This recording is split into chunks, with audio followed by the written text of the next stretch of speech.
नमस्कार। पंजाब का साप्ताहिक मौसम पूर्वानुमान का ये वीडियो आप देख रहे हैं न्यूज़ मीडिया मंच पर। इसका लिंक मौसम तक चैनल पर भी आपके लिए उपलब्ध रहेगा।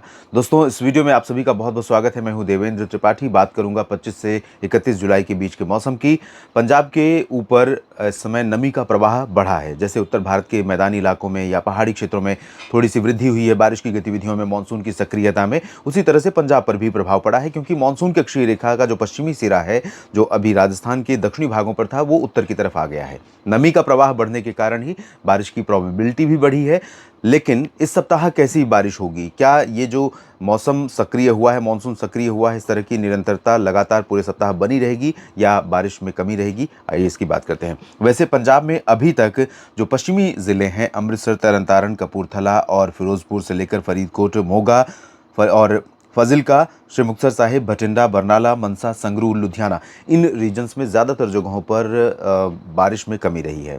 पूर्वी क्षेत्रों में भी बहुत अच्छी बरसात नहीं हुई है, लेकिन अपेक्षाकृत पश्चिम से हालात पूरब में बेहतर हैं। अब इस सप्ताह किस तरह की संभावना रहेगी, इसकी बात अगर करें तो आज और कल यानी 25 और 26 जुलाई के दौरान पंजाब के ज़्यादातर भागों में मौसम मुख्यतः साफ और शुष्क रहेगा, लेकिन नमी वाली हवाओं के प्रवाह जारी रहने के कारण कुछ जगहों पर बरसात हो सकती है। जैसे बरनाला और भटिंडा, मनसा, संगरूर, पटियाला, फतेहगढ़ साहिब, साहिबजादा अजीत सिंह नगर और साथ ही साथ रूपनगर, लुधियाना, शहीद भगत सिंह नगर और नवा शहर, जालंधर, पठानकोट, कपूरथला, होशियारपुर, गुरदासपुर, इन भागों में कुछ स्थानों पर बारिश हो सकती है। और अमृतसर से लेकर तरन-तारण और फरीदकोट, फिरोजपुर, मोगा और भटिंडा, श्री मुक्तसर साहिब, फ़ाज़िलका, इन रीजन्स में चांसेस ना के बराबर रहेंगे बारिश के। हो सकता है थोड़ी बहुत बूंदाबांदी हो जाए 25 और 26 को।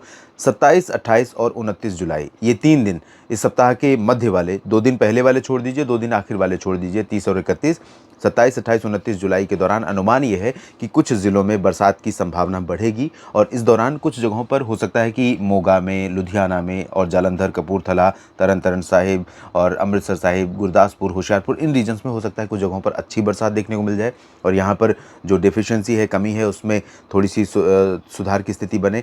लेकिन बात वही होती है कि अगर समय-समय पर बरसात नहीं होगी तो उसका कोई ज़्यादा बेनिफिट नहीं होता है खेती के पॉइंट ऑफ व्यू से।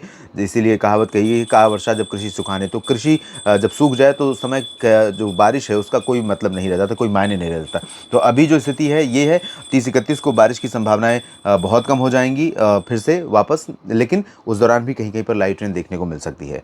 आपके बारे में माना जाता है और ये तथ्य भी है, आप भी जानते हैं कि आपके पास सिंचाई के साधन अपेक्षाकृत बाकी जगहों की तुलना में ज़्यादा हैं।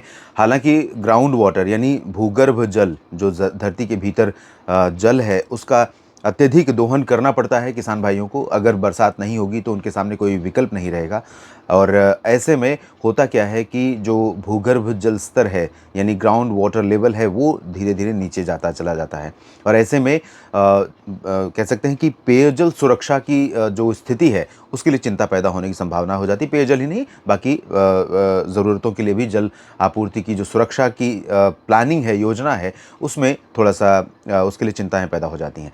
लेकिन बरसात भले ही कितने सिंचाई के स्रोत क्यों ना हो, नदियाँ हों, नहर हों, नाले हों, जो भी उपलब्ध विकल्प हैं, लेकिन जो प्राकृतिक सिंचाई होती है, इरिगेशन होती है, बारिश के माध्यम से, रिमझिम फुहारों के माध्यम से, वो फसलों की ग्रोथ के लिए, फसलों की ओवरऑल वृद्धि के लिए और साथ ही साथ अच्छी गुणवत्ता वाले अनाजों के उत्पादन के लिए बहुत ही महत्वपूर्ण होती है।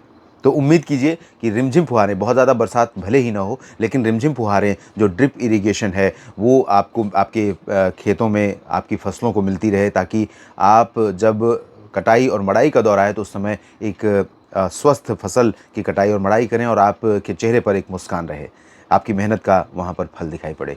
पंजाब के साप्ताहिक मौसम पूर्वानुमान के इस बुलेटिन में भी इतना ही। बने रहेगा लगातार न्यूज़ मीडिया मंच और मौसम तक चैनल के साथ। ये जानकारियाँ ठीक लगें तो वीडियो को लाइक और शेयर कीजिए, कमेंट बॉक्स में अपनी बात लिखिए और चैनल को सब्सक्राइब नहीं किया तो ज़रूर कर लीजिए।